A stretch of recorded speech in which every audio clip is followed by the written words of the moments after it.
I'll just at everyone one more time. Oh, you did. Okay. Hey, how's it going, Twitch? I'm starting up soon. 3 minutes. Just getting everyone we can in the Q&A channel. Again, I'll ping us. if you want to ask Jordan some open questions over microphone, you can join the call probably like halfway through. You can go to the Q&A channel here, and you can ask any questions you like. We'll unmute you, and you can ask a little conversation.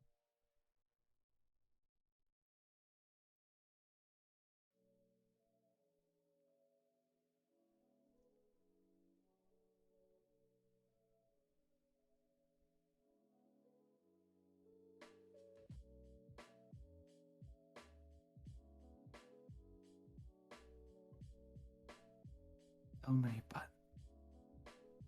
There's not that many buttons.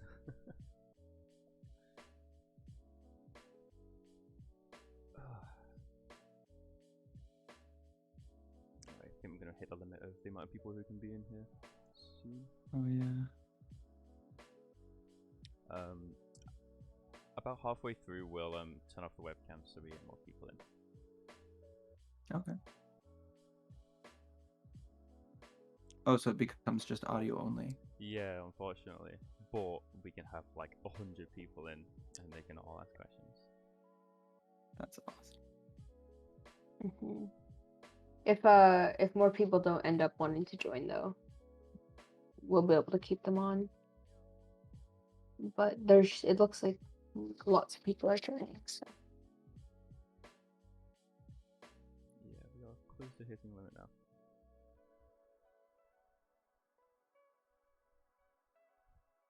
Oh, well done, everyone who came early. Yeah, thank you. A quick reminder again, if you want to ask Jordan any questions, you can do so in the Q&A channel during the stream.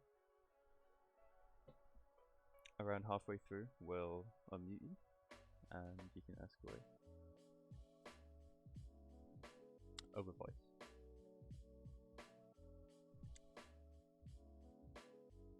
Alright, do we want to get started?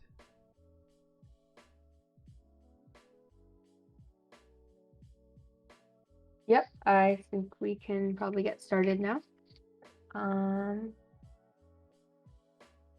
Awesome. And okay, so welcome everyone to the r/FigureSkating Discord podcast. We are so excited to welcome Jordan Cowan, aka On Ice Perspectives. Jordan specializes in cinematography on the ice, and being a figure skater himself who represented Team USA in the past, Jordan combines his love of figure skating with his skill in videography and cinematography. So we're so excited to have you here, Jordan. Yeah, welcome. Thank you. Thanks for having me. It's a pleasure to be here and meet the whole R figure skating community, and especially through this really cool medium, Discord, which is going to allow all of us to kind of have one-to-one conversations for a little bit, which is, I think, awesome. So great job. Well done to you as well. Thank you. It should be good. For anyone who missed our last Q&A, the structure of how it's going to work, we have some predefined questions. We're going to talk a little bit, ask some questions to Jordan, and then around halfway through, we're going to allow everyone to unmute. If you go to the Q&A channel above, you can ask Jordan some questions there. Just make sure you ask the questions first in the Q&A channel, and then we'll call your name, we can unmute you, and you can have a little conversation with Jordan if you'd like. So should we get started with our first question, Claire? Yeah, awesome. So the first question is that was submitted by it was submitted by myself. What is the gear that you use, and if you use different types of gear, do you have a preference for what you're using? That's a very common question I get, actually. What kind of gear do I use? I use anything that's available to me. I have my own equipment that I bring around with me when I know I'm just going to be filming for myself for On Ice Perspectives. For for a lot of the bigger jobs that I've done in the past, it's not enough. So I'll use TV cameras, broadcast cameras. And sometimes I'm filming projects where I actually don't have my own equipment. I'm using someone else's, and they can be GoPros. I started with a GoPro. They could be with a phone. Mm-hmm. But I think the general idea that kind of gives the videos I have that unique quality is that I stabilize my cameras. So I use what's called a gimbal, which some people have seen. It's like a little contraption that you can put on your phone or a larger camera that electronically stabilizes it, um, and kind of helps me worry less about keeping the camera from vibrating and lets me focus more on what I'm seeing in front of me Yeah. and skating. Do you have any preferences on, like, say, depending on like if you have to travel far, like carrying all that camera equipment? I can imagine like it's kind of taxing. Yeah, well, I was kind of I wanted that when I started. I wanted to feel professional when Yeah. I filmed, so I did try to bring as much as I could, like a backpack, a rolly bag, something Mm-hmm. checked in my The luggage. lightest things you could get. Yeah, and I also believe that the heavier it was, the more stable the footage would be, which is kind of true as well. Mm-hmm. Um, but my preference when I'm working on my own and I really don't have a lot of time, because as you might guess, I travel a lot and I try to film as much as I can, which means I don't really have time to set things up. Yeah. I try to keep everything really lightweight, so I prefer cameras that have reliable autofocus, and which like all of them do now. Canon cameras, Sony cameras, even Nikon cameras all have really good autofocus, as well as our Mm-hmm. phones. I think the autofocus on phones is actually the best there is because they're really smart and they know what you're trying to focus on. They recognize a person. Yeah, So yeah, yeah. yeah, I prefer cameras that can do that for me so I don't have to worry about what I'm focusing on. Very interesting. I Hmm. personally, I know nothing about cameras, but I know Claire knows a lot. She's into her photography, into some like videography, and I was just wondering, what would you recommend for someone who wants to not like take your job, but just like do a bit of on ice videography, you know? Just like some starting Yeah, equipment. well, that's one of the things that I found out after I started getting known for On Ice Perspectives was how much it was encouraging people to get out and film their friends, film themselves, make videos on the ice because it was just so exciting to see skaters filming skaters rather than non-skaters filming skaters. So, I think it's kind of a wild west where the equipment doesn't matter as much as your creativity. Um, I'll tell my personal story is I started with a phone because phones take care of so much that you don't need to worry about when you're starting. Like when you're shooting with a phone, you can even without a gimbal, the stabilization is so good that you can say, I want to shoot a close up of a skate. I want to shoot my friend's face, their arm, a feature, and you just pick it up and you hit record and the quality is totally acceptable for 99% of where people might see this footage. I mean, just look at TikTok. It's all filmed with phones for the most No, that's part. true. Yeah. So I do recommend starting with a phone and then kind of figuring out what exactly your style is through that way, Mm-hmm. because at some point everyone's going to max out what their phone's capable of doing, or not necessarily max out, because I don't even think I could max out what a phone can do.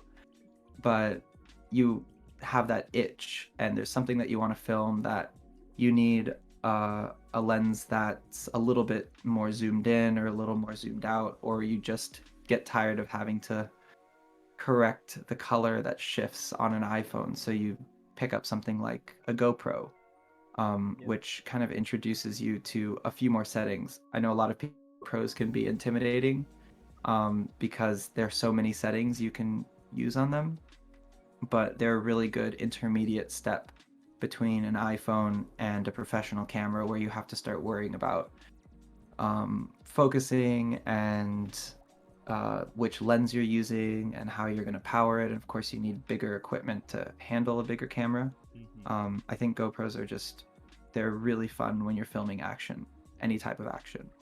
Mm-hmm. And I Mm-hmm. think a lot of people, like as you said, are inspired from what you do. So I think that's a really useful answer. Yeah, Um, it's tell a story. I think the most important part is to tell a story with what you're shooting and how you're shooting it. And you can make that with any kind of camera you have, even an old iPhone. Fair enough. All right, we have a question from Selma. Someone's asking if you have ever, you probably get it a lot, like ran into a skater, and generally how you maneuver around their programs. Like, do you memorize their layout beforehand, or do you just go with the flow and just naturally do it, or is it something that took experience? Well, first of all, hi Selma. Thanks for asking your question.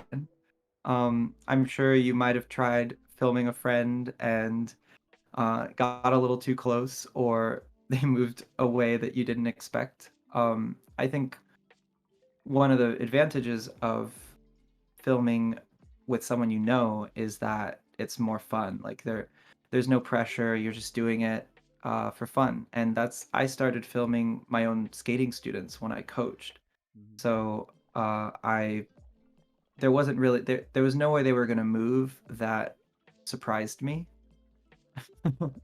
So all I really had to worry about was where could they go, and I would put myself not in that area. Yeah. So um, over time, I kind of developed a way. I mean, I think I've always felt this way. We all know when we watch skating, you get a quick idea of how that person moves. I think it's really important to watch their skating first. Like, you don't want to just get on the ice and film with someone you've never met before, um, because you don't know if they can skate faster than you. You don't know if they can do a turn, or they're really good at cornering, and could put yourself in a risky position. Um, I've never run into a skater Really? in the yeah. Impressive. That's really I impressive, mean, honestly. it's to me, it's not just impressive. It's like it's necessary. It's necessary that I've Mm-hmm. never. I mean, I get to put up the best clips that I film, but the reality is most of the clips that I film, they're actually really far away. Um, I would rather film further away and slowly get closer than start out too close and then have to decide, well, should I try that again, or even though that didn't feel safe, Yeah. or should I back up a little bit? I would rather start far away and go, you know what? If I had to post this, it would be fine. I'll just zoom in a little bit in the editing process. Yeah. Um, and yeah, I film a lot and I have a lot of experience now where I can kind of see a skater skating in real time as I'm filming them and kind of make decisions on the fly as to what's safe for them, for me, and for the other skaters on the ice. So Mm-hmm. always basically my point is be safe, have fun, and start with people you know and trust, um, before you try to film anyone you don't know, because you're sharing the ice with them and everyone else, and you don't want to like have to stop filming because you because you put someone at risk. Yeah, that's true. Um, you talked a bit about it, like reshoots. Like how often, like how many takes would you say it takes to get like certain skaters? Like just the first try sometimes. Well, I mean, again, I've been doing this for a really long time, so it's Yeah. changed gradually as things have gone on. When I first started, I was basically recording everything. Um, and so, I mean, I would start off the ice. I would just be on the boards while I learned, while, because someone getting on the ice with a camera can be really distracting on a session. So I tried to see what can I film from the boards, what can I film from really far away, and picked the best of that footage. Um, these days, it depends on the skater, and it depends on how much time I have. Mm-hmm. There are definitely a number of skaters where I had 5 minutes with them on a session, and in those 5 minutes, I knew that these are the only 5 minutes I get. And I make an agreement to myself that if the footage isn't good or they mess up, I just won't post it.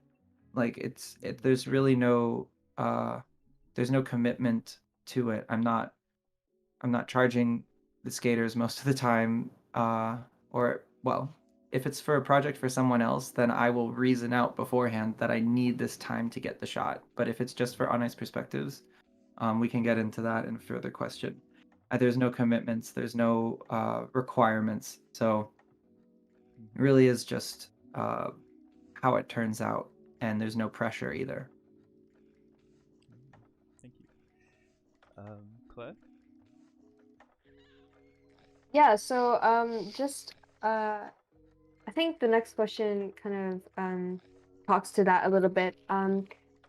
Like what is it? This question is from mole1424. And he asks, what is it like filming with elite skaters versus skaters who aren't as confident or yeah, or as practiced? That's a really good question, Mole. It is very different filming with elite skaters than like more on the novice side. Uh, so many answers to that question, actually. The one that comes to my mind first is that the elite skaters, they have this way of transmitting where they're going to go next. I think that's kind of what separates a skater with many, many years of high level experience and a skater who's still learning their style.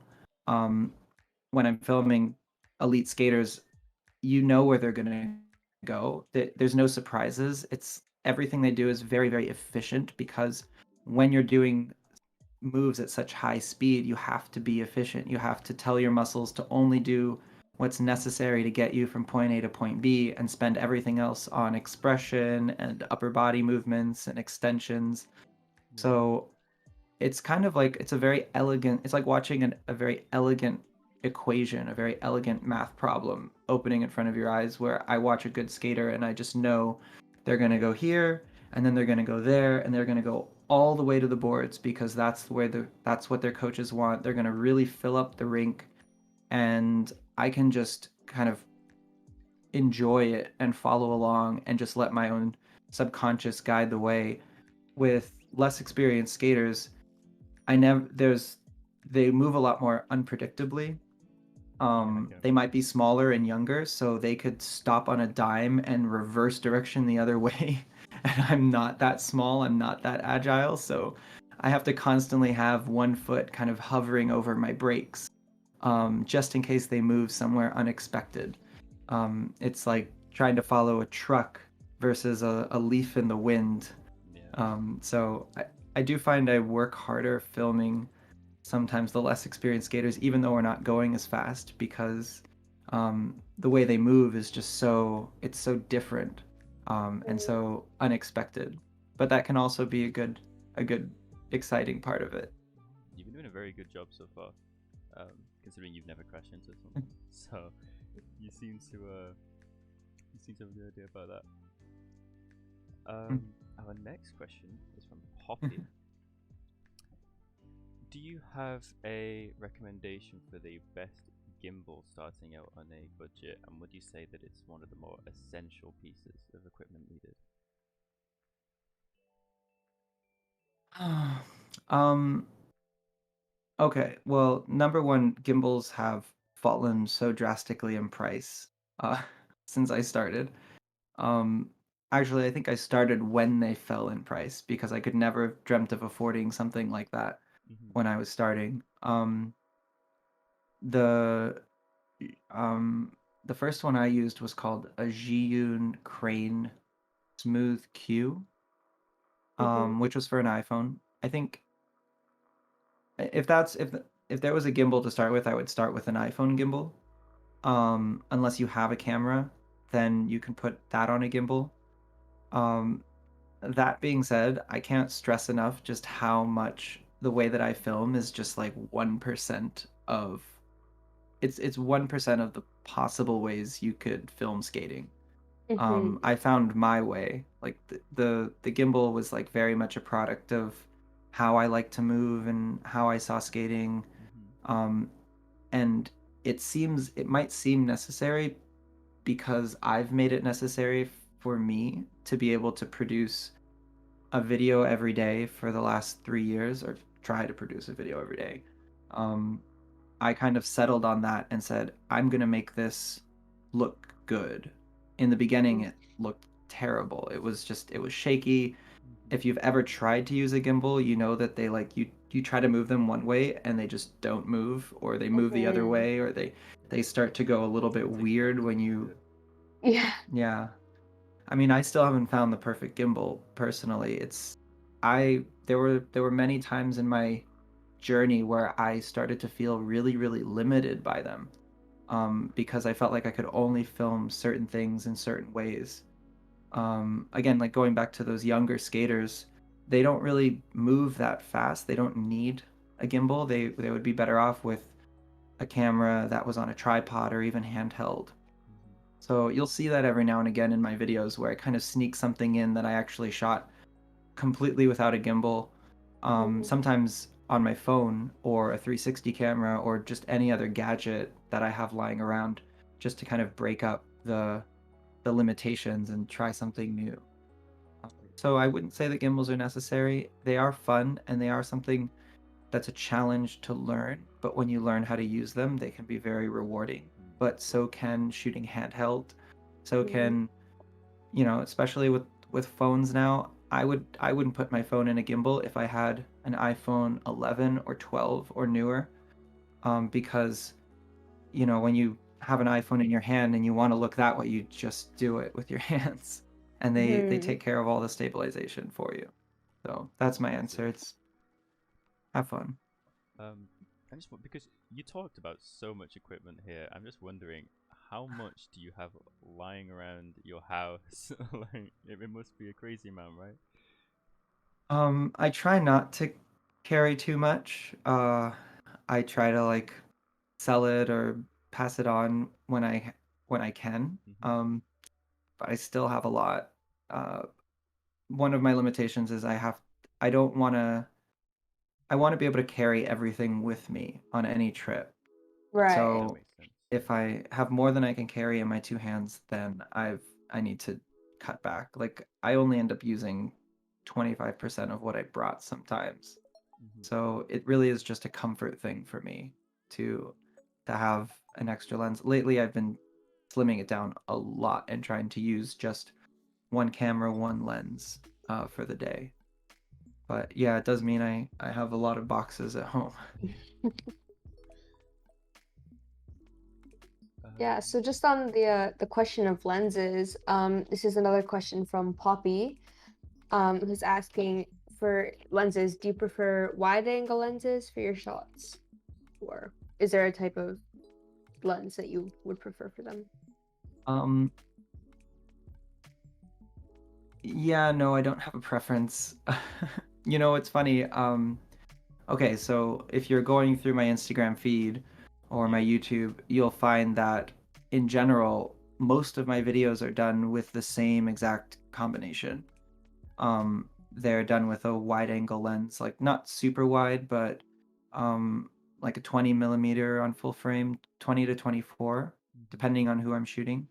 Um, and again, the majority of my videos are shot with that lens, but that doesn't mean that I'm shooting the majority of time with that combination. I Mm-hmm. just get more videos out of that combination. But in reality, I actually spend less than half of my time filming with that, and the other half trying different lenses, a tighter lens, a zoom lens, a super ultra wide lens, because my goal isn't necessarily to just make Instagram videos. It's to really expand the possibilities of how skating is filmed for hopefully that chance to film on a movie or a big screen. And in those, you can't just use the same lens over and over again. Okay. So I do get more videos out of that standard wide angle 20 millimeter lens, but I have more fun with the other lenses. And when I do post one of those videos, they tend to get more views because they're interesting and they're different than the rest of the videos that I produce. So that's kind of it's a nice feeling to experiment and try things, and I may get fewer videos out of it, but the ones that do come out of it are way more special. Yeah. So my philosophy is see what everyone's doing around you and then try to do something you haven't seen before. Going off It's a of what you really great said, philosophy. um, you've been essentially like growing and expanding a lot over these past few years. You said you started just as a coach recording your students, and now you have big gigs such as working at Worlds, didn't you? Mm. And Dancing on Ice UK, obviously. So I just want to ask for our UK viewers, what was it like working on Dancing on Ice compared to working on your own? Um, well, so Dancing on Ice was kind of, I feel like it was my big break when I started on Ice Perspectives. I didn't know about the show. Yeah. Um, I didn't even know that I could do this professionally. I really just started with a passion for, well, I want skating to be seen. I want to get good at filming skating, and I want to kind of make people who don't watch skating religiously start to tune in and maybe join the fandom a little bit.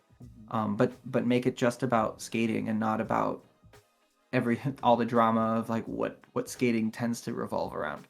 Yeah. Um, Hmm.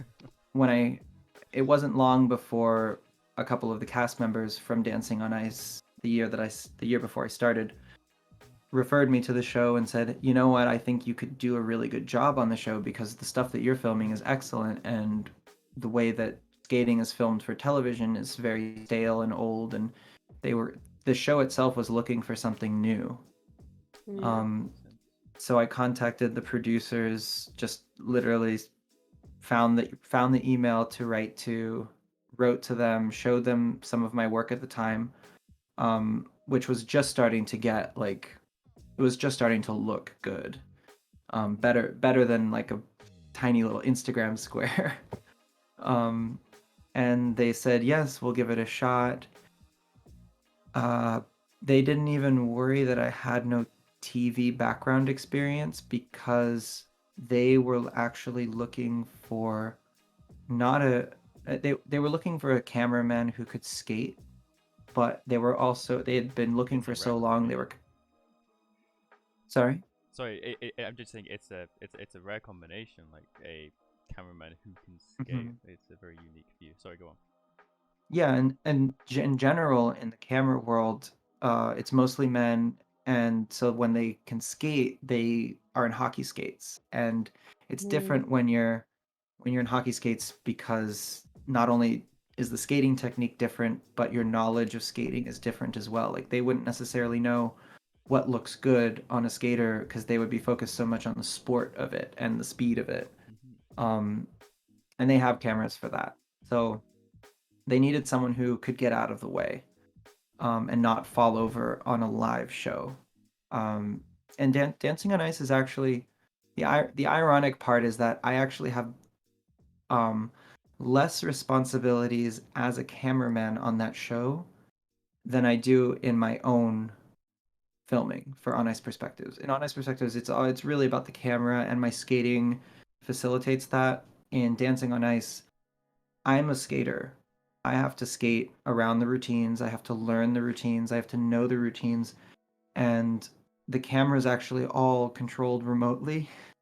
So everything about it, I'm basically wearing a giant remote controlled vest, and they have a very experienced camera person controlling everything about it from the zoom to the focus to the iris. I mean, they have a whole team of people. It's how all TV shows are done. Mm-hmm. Um, Camera people uh, in live television. They have to split the responsibilities. And for me, just being on the ice and knowing when to get on and when to get off and remembering where I need to be to frame the shots right, such a huge responsibility that I'm not really a camera person on the show. I'm just a skater wearing a rig.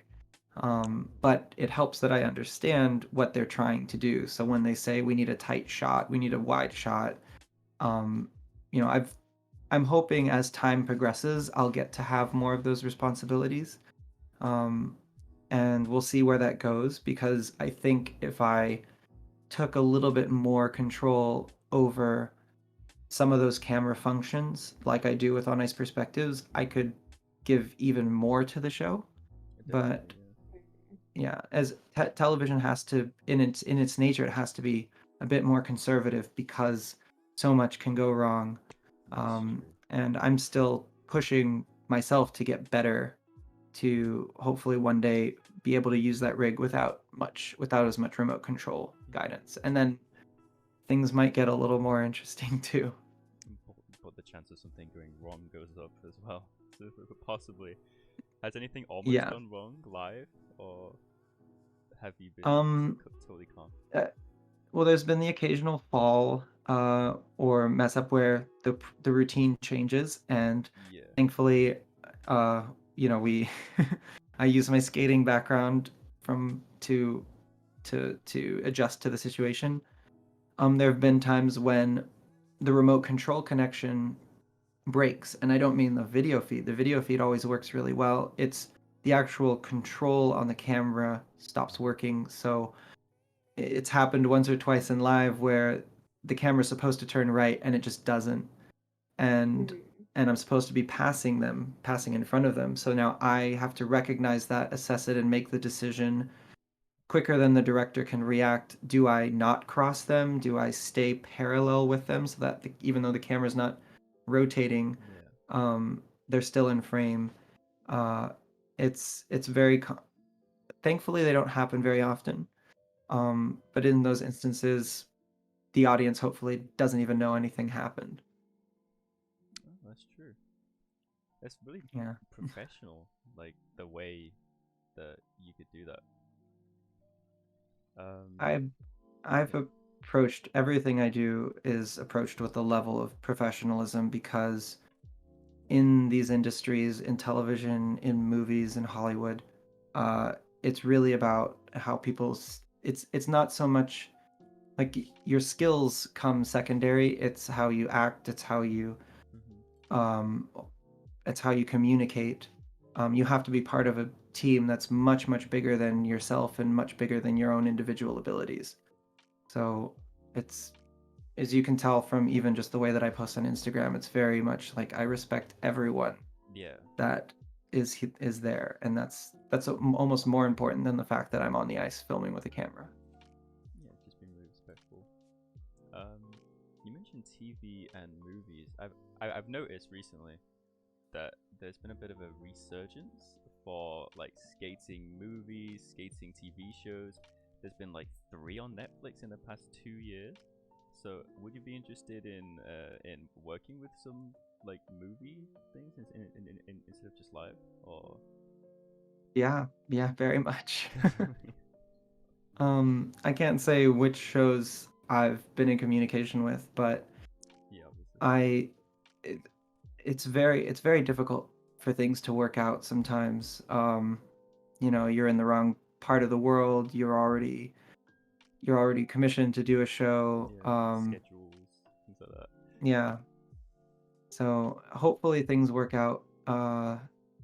I'm not in any rush, to be honest, because when something doesn't work out, I just say like that's fine. I'm gonna um, keep working, keep getting better, and yeah, I really do want to work in those shows, and Hmm. not just any show, not just a show that just needs skating footage, but a show that really um, embraces the way that I film and see skating as a central part of the Yeah, storytelling.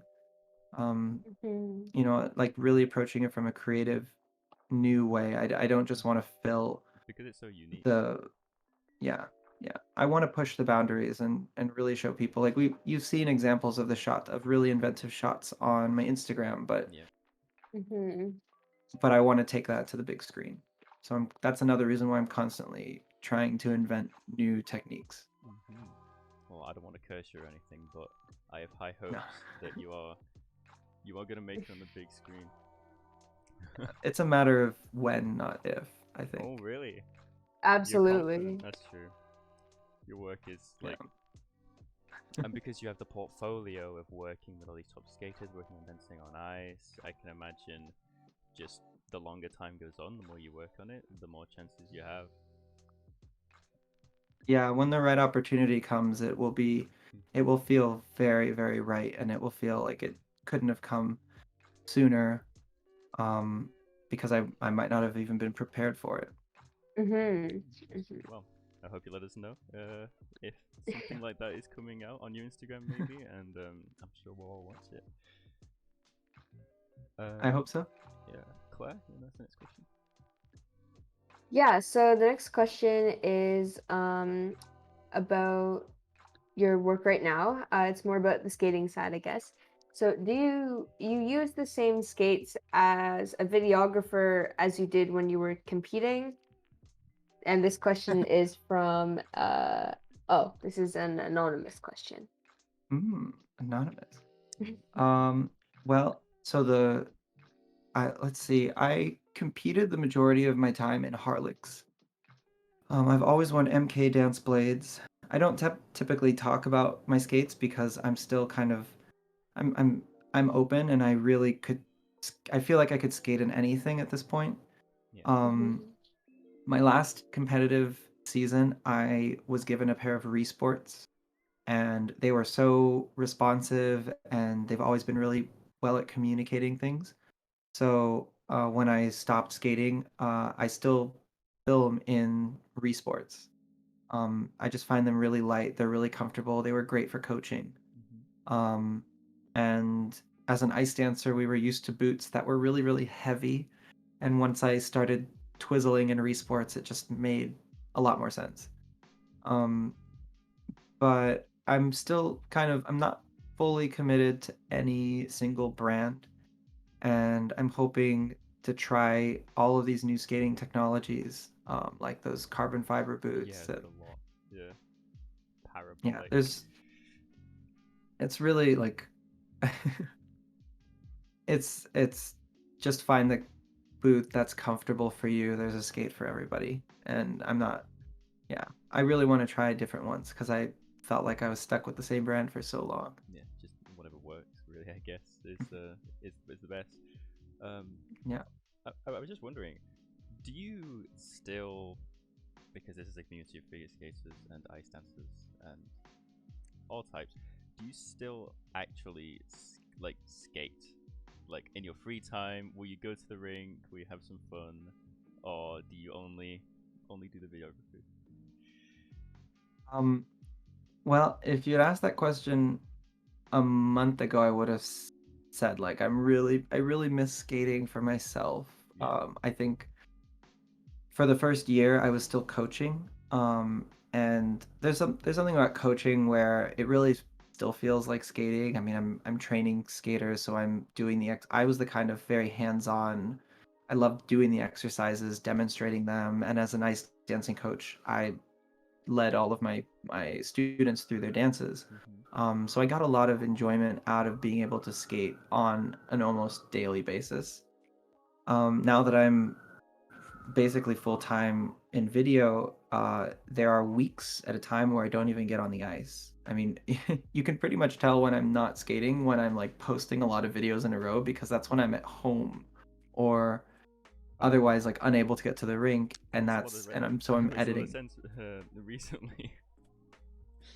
Yeah, I haven't been on the ice in a week. Actually, no, that's a lie. Mm. This week I got on the ice for myself for the first time on a Monday and a Wednesday, and then I think 2 weeks before that I did that also on a Oh, Wednesday. So I'm trying to reconnect with my New York skating family and go to Chelsea Piers, as expensive as it is, mhm. and just do some edge work and also ice dance a little bit with my wife, who is also a skater. I went through that period where I just didn't skate for myself for a long time, and I miss it so much. And I hope that I can just feel like a skater again, and less like and more comfortable without having a camera in my hands. Thanks for the Mhm. question. Very good question.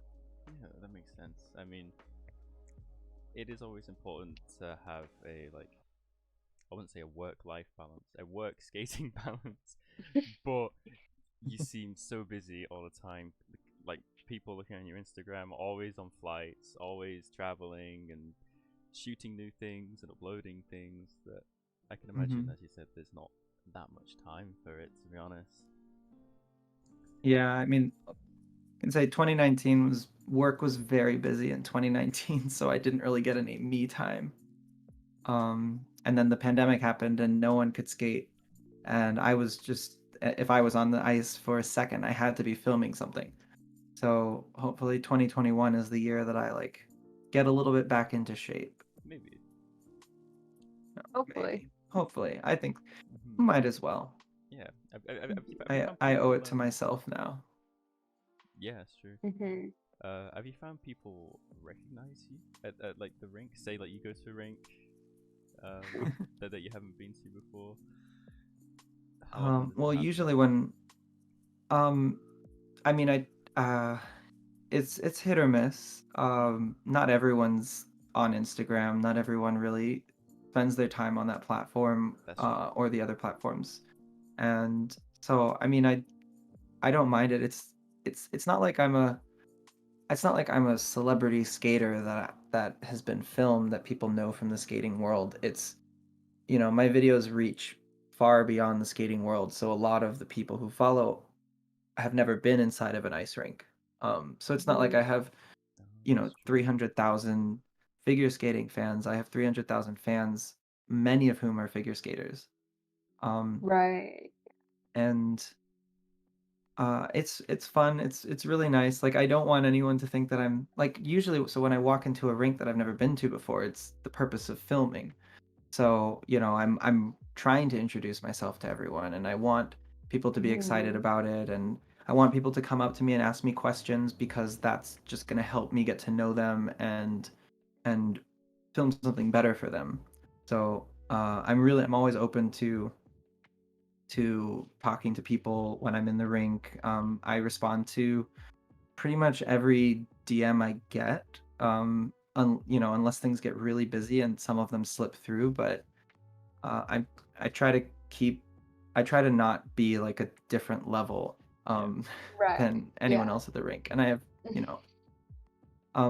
so yeah, it was really cool though, the very like way back in the beginning, the first time someone recognized me uh outside of an ice rink, Hmm. and they were like, you're on Ice Perspectives, and that was like in the park, um in Central Park in New Oh, York, that and I must was have been like, weird. and they weren't even a skater. They were just someone who maybe they used to skate when they were little and then they got back into it because of On Ice Perspectives.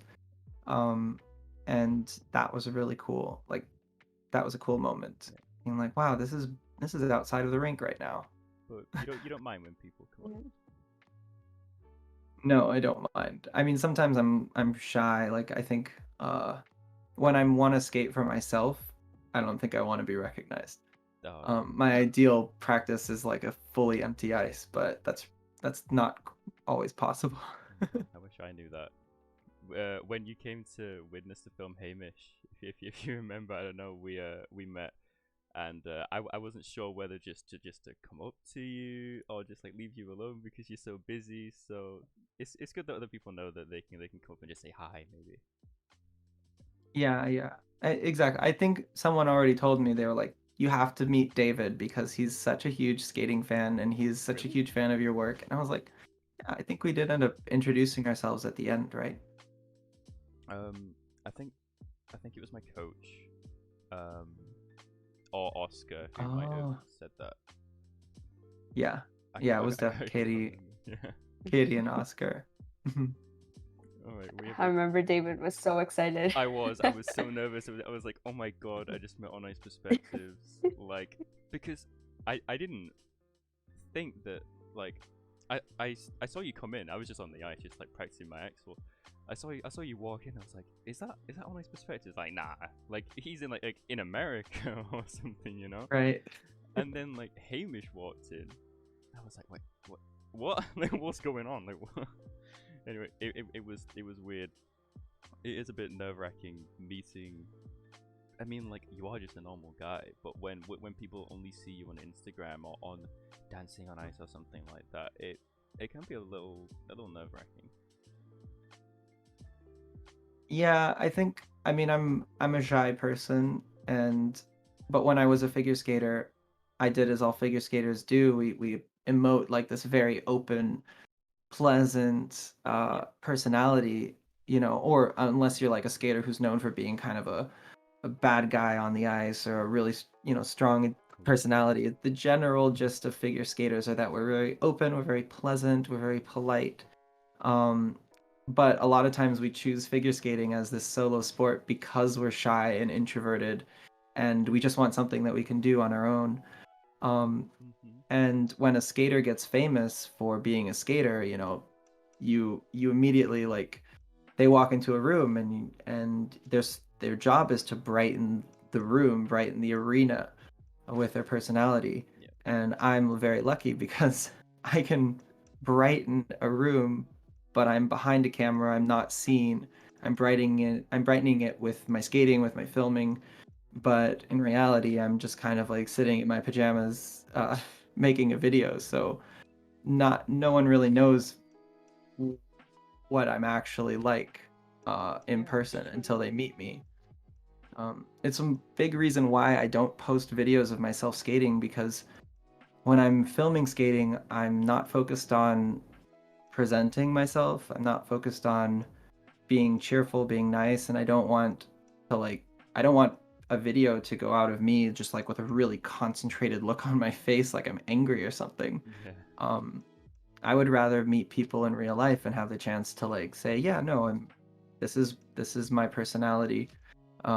This is why I'm behind a camera. Oh god, this is why.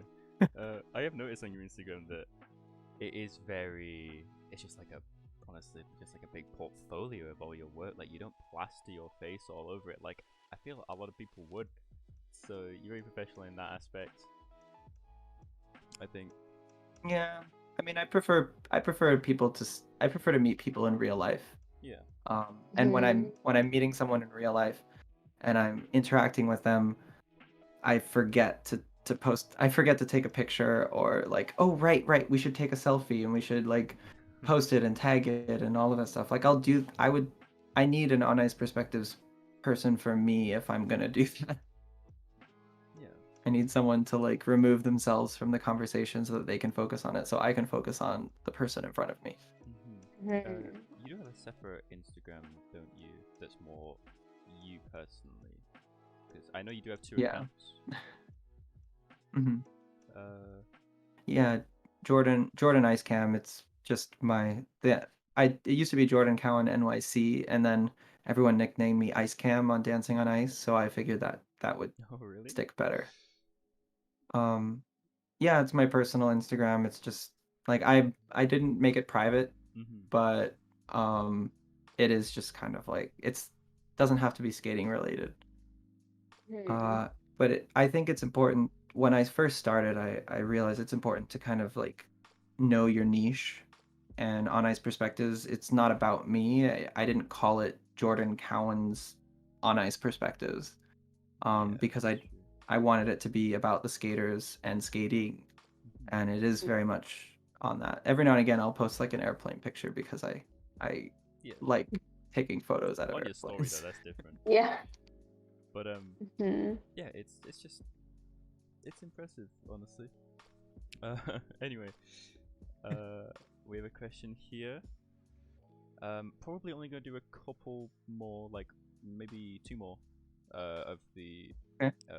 predefined ones, and then we'll turn our webcams off. Guys, if you want to ask any questions to Jordan over microphone, just go in the Q&A channel above, and you can ask away. Anyway, question here: what is the coolest thing? I mean, I guess skaters that you have ever filmed. Like maybe one that you've most enjoyed, with their personality or just with their pure athleticism. Do you have one? Man, it's funny because like every time I do something new, I always feel like that's the best I've ever done, like the coolest experience. Yeah. Every I mean, but if I had to like put pen to paper and choose just one moment, in like I thought that filming Tessa and Scott's Roxanne was the Mhm. highlight That of was good. everything that I've done. Yeah. It was like the last time I got to really see that program. And it's something I did relatively early on. So it was way, way above like what I should have been doing at the time. But I just kind of had this really I had this really huge confidence in myself Yeah. and somehow managed to make that happen. Um, and that was like the greatest thing for a really long time. Uh, but I think it has to be superseded by what I was able to do 2 months ago at Worlds for the live broadcast of the gala. Mhm. Um, Mhm. Another thing where I probably was I was very, very, very confident in myself, but the reality was like no one really knew what was happening. I mean, I knew how I was going to do it from the get-go, but I kind of knew that if they knew what I knew, they would be like, "Oh, wait, no, that's actually too much. Um, Yeah. we need you to hold back on that plan a little bit to film half of the show." Um, but I was not only like confident that I could do it, I was confident in how I was going to do it, and I was confident that they were going to like it. And Mhm. thankfully, I was right, and I didn't make any big mistakes. Yeah. I think everyone loved it, So honestly. Yeah. I think so. Yeah, Just it because was. the unique perspective it gives on a lot of these programs that people only see from the boring bird's eye view in the stands, you know? Yeah, yeah, and I hope that I hope that they understand that was only the first time I've done it. So I hope I get to do it again, and it's not like just oh, that was a nice novelty. All right, well, that was nice that we did it. Hope everyone enjoyed it, but we're gonna go back to the way it was before because that was crazy. Mm-hmm. Mhm. um, No, I that's hope yeah, they don't because I absolutely loved it. Like it yeah, was it was just good. it felt yeah, I feel like, I've watched the same routines and the same style of routines so many times live or kind of over broadcast and just like giving just a different look into it is so special and so different and I think it makes you feel like you are on the ice and you're in that moment even more. So, yeah. I mean, I hope I can do it again, and I can do it even better because I already have lots of ideas on how it could be done better. Um, so hopefully that happens again, and we get to have a live audience that time. Mm-hmm. Because I think the first time was great, but in my head, I'm imagining a live gala with a full audience in the background, and they don't mind that there's a camera on the ice. That's that's my goal. Mm-hmm. That mhm. everyone there can appreciate it, and no one's being like, "This camera on the ice. I know it looks good on TV, but I don't like it." And that's Yeah, I that's want them challenging to enjoy not to it get as in the well. way of everyone watching live, but also still give a good experience to everyone watching on the broadcast. Yeah, and it works well on Dancing on Ice. If you've ever if you get to watch the show live, and I'm on it, and or someone who's seen it live, the live audience, they love it. They can't get enough of like seeing the this person on the ice, putting them in the shot. I mean, I think from the audience point of view, it actually includes them as well because it's for the first time you have a camera shooting the skaters and you see the faces in the background, and you realize that this isn't just a studio, this is real people, this is a show. which is something that Jane and Chris have always pushed on that show, that they don't want it to just be for TV, they want it to be for a live audience. So I'm super honored that they think having a camera on the ice actually adds to the live audience and not takes away from them. Mm-hmm. All right. Actually, we're going to go into the open Q&A question. Mhm. I'm not sure how much longer you have free, Jordan. We were planning on it only lasting an hour, but it seems it might go a bit over, if that's okay. Just like 10 minutes over. No problem. Um, so, Claire, if you would like to ask. Yeah, Someone to sure. unmute. So, our first question comes from Sarah. So, Sarah, we can unmute you and you are able to now ask your question. Hi all. My first question was actually already answered about your most memorable experience filming. So I guess I'm gonna go to my second question. Do you have any plans for this off season to be filming something or doing something? What are your plans this off season? Thank you very much, Sarah. First of all, it's really funny to think of this as an off season because Yeah. the way I've heard a lot of coaches describe what happened last year was really the 2021 season was really just a long beginning to the 2022 season. So I know a lot of teams, like, they already have their routines done, they have their choreography, they're working on their routines. Mm-hmm. So I'm kind of hoping to treat this off season where we would normally be seeing tons of skating shows and lots of amazing events that people can go to live. I'm really trying to go out to a bunch of the Olympic hopeful skaters and high level skaters in general and help them release their new routines for the season. And not just release them, but hype them up. I want to hype up skating. I want, when people finally start to see skating on television after the summer games in July, I Mm-hmm. want certain people to already know, like, oh yeah, no, I've been watching these skaters all year long already. This isn't the first time I've seen them.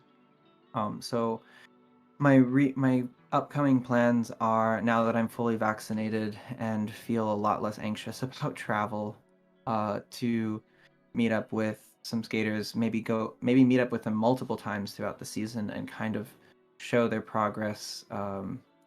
So I have a trip planned to the West Coast, a trip planned to the hopefully back to some of the places I've already visited this year.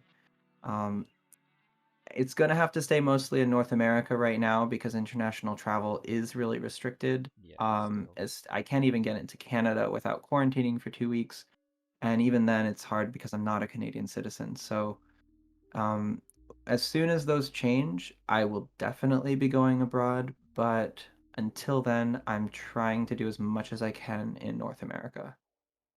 To answer your question, Thank you. thank you. Oh, thank you, Sarah. We have another question from one of our most active members, Nano. It seems two actually. So ask away. You should be unmuted.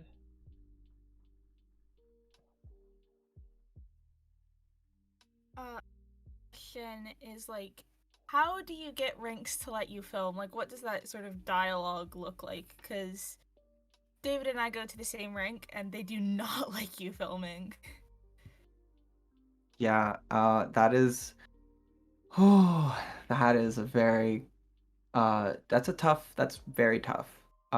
Getting rings, I still have lots of trouble. I wouldn't say trouble, it's a challenge to get permission to be on the ice, especially the way that I film, which is like, hey, I'm in the middle of a training session right now. Like, skaters are zooming all over the place and you're trusting me to be on the ice and film with the camera. Honestly, vast majority of the time, it's not allowed. You just don't ever, if I'm not allowed, you don't see that video. So, um, I even have that trouble in New York City here. Like, if I want to film at the rink that's closest to my house that I can literally walk to, the only rink I can walk to, I have to rent the ice out for such a huge amount. I still haven't done it. Wow. Um, Yeah, it's tough. Like it's, you know, when we saw you at Witness, David, Yep. we were trying to get to film at another rink, and they gave us such a hard time that we're like, all right, we're gonna go film at this other rink that's not giving us a hard time. So we drove Really? an extra hour and a half to make that happen because it was worth it. Um, and uh, you know, rinks, I respect the rules of rinks. It's a huge liability problem. um you know, if someone gets hurt, if someone gets injured. Also, rinks, like, they worry about their bottom line, and if a movie company or a commercial wants to film on the rink, they're gonna like make them pay a lot of money. So for me to come in and say, hey, I'm producing stuff on social media, what's going through their minds are, well, if you're making money off of this, which I generally am not. But in their minds, they're like, well, if you're filming here, you have to pay a fee. We have to clear the ice. We have to give you private ice to do it on.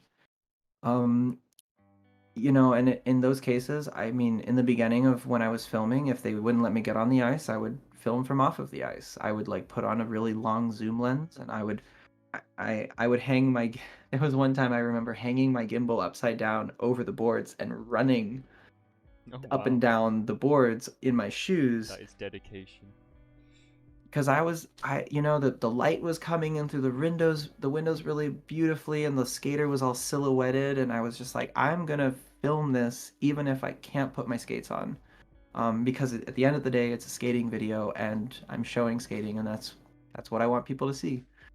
um you know, things like, if you can't film it, I would be more about like thinking about ways I can get around while still making a skating video. If you have to film the skater off the ice, if you have to film them outside of the rink, do an interview with them and like show their process of getting ready. Like, I have so many ideas for things to do when I can't actually film the skater on the ice.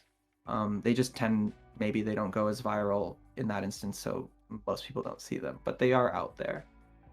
Um, yeah, it's tough. I try not to fight it. There are people who get like, I know the skaters, they get really upset when their rink manager won't let me film on the ice, but I'm kind of like, it's their choice. And I can imagine. you know, the last rink I was at, I ended up talking to the manager. I couldn't get on the ice, so I did buy ice. I bought ice every evening for an hour and had a sign up sheet and had the skaters come on, and I paid for it. And I was like, but I was willing to make that investment because I got some amazing videos out of it. So it's, if it means that you have to save up for a really long time to be able to buy the ice that you need, but if you really feel like it's worth it, go for it. Otherwise, practice, practice, practice the free ways, which is filming off the ice, making videos with your friends, so that when you actually do get that chance, when you do make the investment, you don't feel like it's a stressful, like, oh my god, every minute it's costing me $3 to $5. So I'm not going to take a break. I'm not going to catch my breath. I was having that same question to myself the week that I rented ice. I was like, I'm so tired, but I need to take a break, even if that breath is costing me money. Thank Mhm. you. Welcome. Good luck. And my second question is like kind of relating to that with like the timing of the renting guys is like, do you have like a typical sort of working day, like a schedule that you stick to, or is it more like dependent on the skater and what they're doing? Well, actually, this can be another answer to your first question as well. So I tend to, um, when I want to film at a new place, yeah, my schedule varies. I try to actually go there and stay there for a couple of days, when I go to a city to film. To get permission from the rink, I usually go, you know, I talk to the skater. I'm, I talk to a few skaters from the rink. I have them put me in touch with their coach, and hopefully their coach is on Instagram, or at least the skaters are like, you know, my typical conversation with a coach begins with them saying, I'm not really sure about your videos, but all of my students say that I should let you come onto the ice and film them, so I'll let you do it. Um, and then the coach will talk to the rink management for me, and then the rink manager will say the same thing. I'm not really sure what you're doing, but I had a few coaches who said they really support what you're doing and they tell me I should trust you, so we'll work something out where I'll give you a discounted rate on ice. I mean, I prefer personally to just film on normal training sessions, because I feel comfortable there. But in the case of renting ice, it would have been in the evenings, and it was a little tough to ask all the skaters to come back at 6 p.m. when they might have been at the rink at 6 a.m., but Yeah. it was worth it. There is an advantage to having your own ice, which is people don't come in training clothes. They come in their costumes, and they like Mm. there's no waiting around. I have control over the music, and we just film routine after routine after routine. Have a lot of fun. Oh, thank you. Cool. No. Thank you. You're welcome. Are we okay unmuting Jimby? Where is Jinbi here? Does not seem like they are. We just asked the question. Yeah, okay. In case they're watching on Twitch, just in case, what was you interested in first, skating or videography? I think that's Apricot's question. Is it? Mm-hmm. We can unmute. Sorry, Apricot, you can ask your question if you're there. I look forward to answering this question actually. Okay, I guess we can just go straight into the answer then. Okay, so this was Apricot's question. What was I interested in first, skating or videography? So I grew up in Los Angeles, and every now and again there'd be a movie filmed on my street when I was very little, and I remember coming up and just standing there and watching the whole process for hours. I would just stand there and like, oh my gosh, that guy's on that camera crane 30 feet in the air. Like, I want to be that guy who just gets to sit on a chair in the air and hit record on this big camera. I was definitely interested in videography first. I started skating when I was 8 or 9, so I actually don't know exactly when. I think it happened roughly at the same time, but I never ever pursued videography intentionally, until I was getting ready to start On Ice Perspectives. Until before then, it was just filming fun videos. I loved editing. I loved iMovie. I loved filming things on a camera, um, on the ice, at school, off the ice. But I never thought that I could uh, actually pursue it as a career while I was a figure skater. It just, being in the video world, you have to like start as a grunt, pulling cables, laying down, being an assistant, which takes a lot of time and is typically the time of day that you'd be training for skating or going to school. So I kind of wrote it off as like, well, I'll just enjoy movies, I'll just enjoy watching movies, but I'll never actually learn the craft. Um, and then I had my first taste of filming on the ice with my phone, with that gimbal I mentioned. Um, and I was like, you know what? I don't need to know anything about videography to make videos. I can just have fun and learn things as I go on. So that's what led me to where I'm at. Just trying to have fun and make a video every day. Kind of like when you start skating and you're just like, I just want to get better at this, and so I'm gonna go skate once a week, twice a week, 3 times a week, just to get better, not necessarily to go anywhere with any goal in mind. So it was a lot of practice. Yeah. At a certain point, you recognize what you want to do, Yeah. but you don't want to rush that. You don't want to go into something thinking most of the time when we start something thinking we know where we want to go, it's not going to be the same after 2 months of it or 3 months. Okay. We are a bit pressed for time, so I think we're going to have our last question. Sorry for everyone else. I hope we get to do this again. Yeah, hopefully. Yeah, it's been really great so far. Scarlett. Is Scarlett here? I think Scarlett left actually. Oh, Scott left. Okay. We can ask Please. someone else who's here. Um, David, do you see anyone who's? All right. We'll just ask it because I'm sure a lot of people are thinking it as well.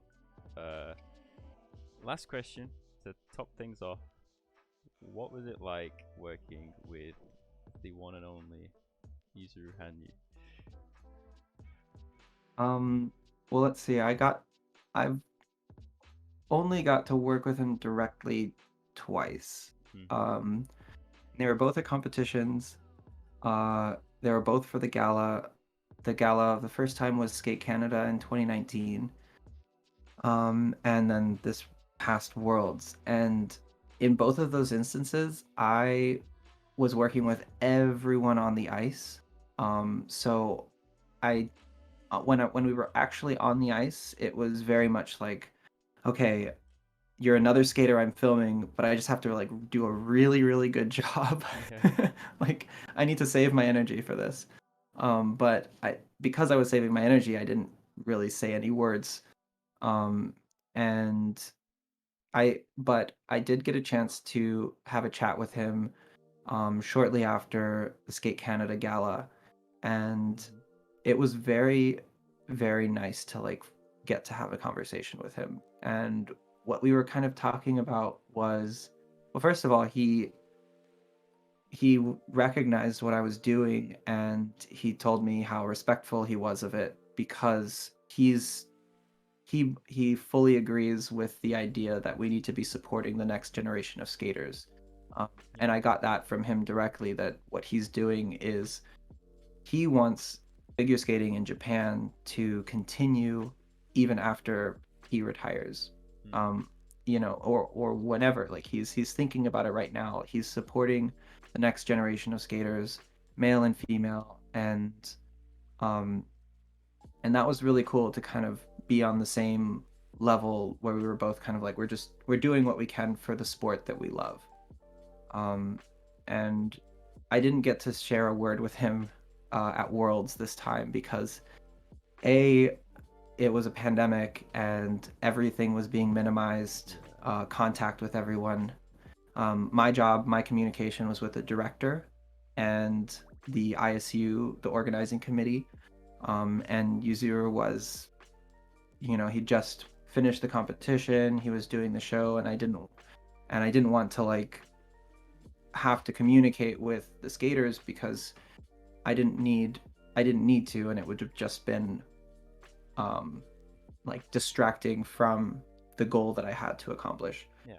But I, based on the conversation I had with him back in 2019, being able to film that number that he performed at the gala, which was like so touching and so moving, and experiencing that in the real time, like I Yeah. would hope that he uh under like he I just had a great time with that flower. That's all I can say. Like skating around the flower, moving over it. I was like, this is not a exhibition piece. This is a show piece. This was Mhm. like a really powerful number, and I was crying while filming that. Really? So yeah, Wow. I finished. I mean, it was near the end of the show. My legs were dying. Mhm. I was dying.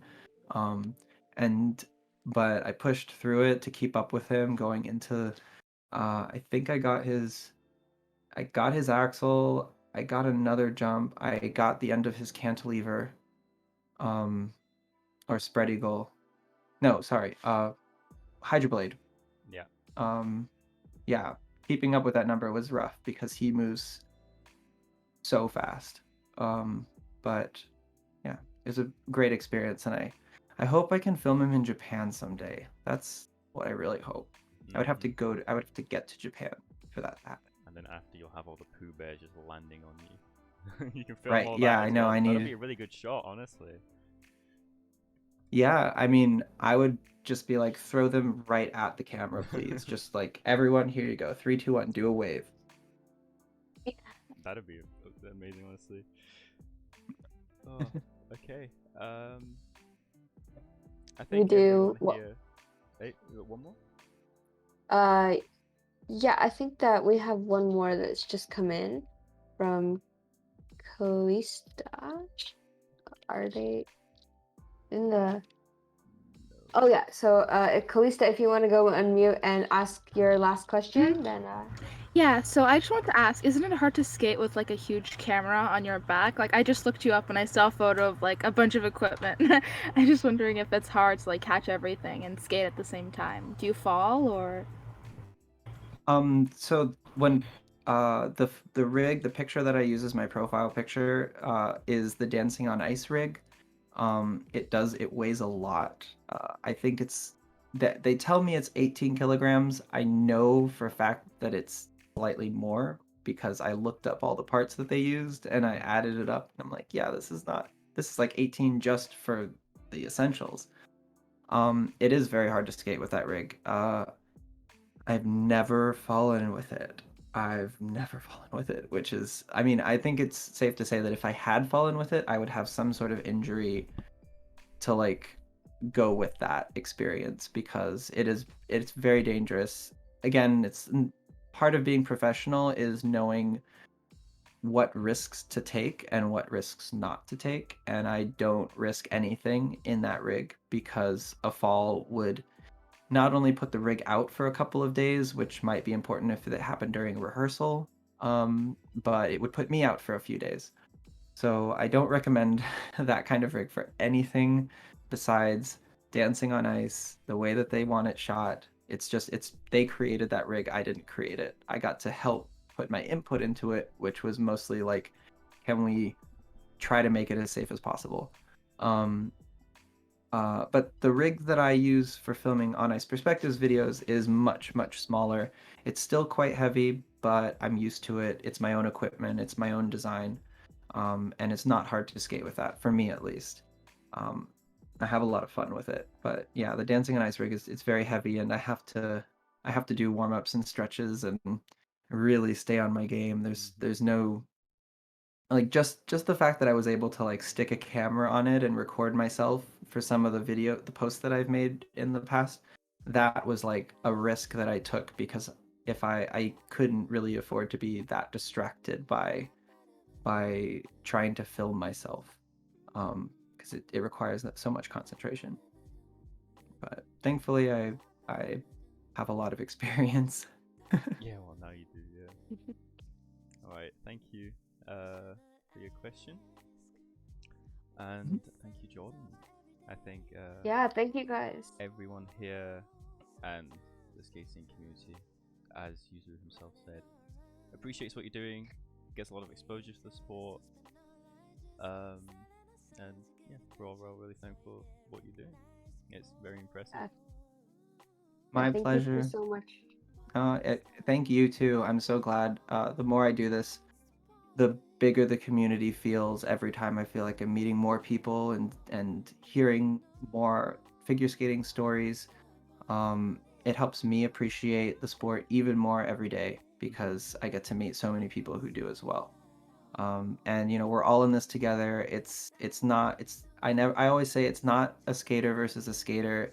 It's not a coach versus a coach.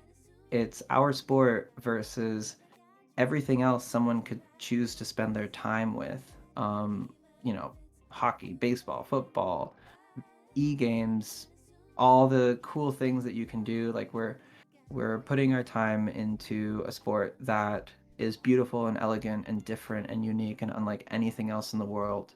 And we should keep highlighting it, because the bigger the community is, the more fun we can have. Like the more people who see us, the more people who we can show and share it with.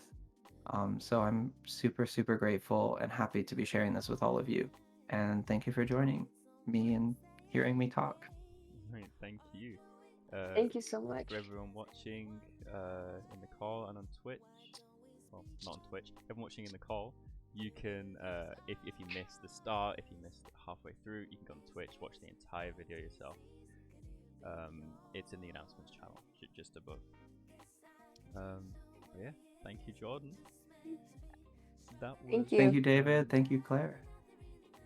the second FigureSkating podcast. We hope to do many more in the future. Possibly more with Jordan as well, because he is a fantastic guy. Yeah, and I hope to see you in England hopefully maybe this year. I mean, Hey, well, if you're coming to it's witness, give me a message and I'll be on there, and I'll get a picture yeah. with you. Well, I have Oscar and Katie are very good friends of mine, and I have a lot of Oscar's respect for amazing, them. honestly. Yeah, so I love his they'll skating. as soon as I can, I'm sure they're gonna grab me and drag me over to Yeah. to North England as soon as possible. Okay. All right, Thanks everyone take for care, joining. everybody. Thank you guys so much. Thank you, Jordan. Thank you. Have a good one. All right. Cheers. Thanks, you too. See you later. Bye bye. Bye. Awesome. Thank you guys. Thank you everyone for coming. Thank you. I shall post an announcement soon. I'm joining in the last second. Let's go. Oh, sorry. You guys should be able to. Literally just got out of my meeting. It'd be like about some time.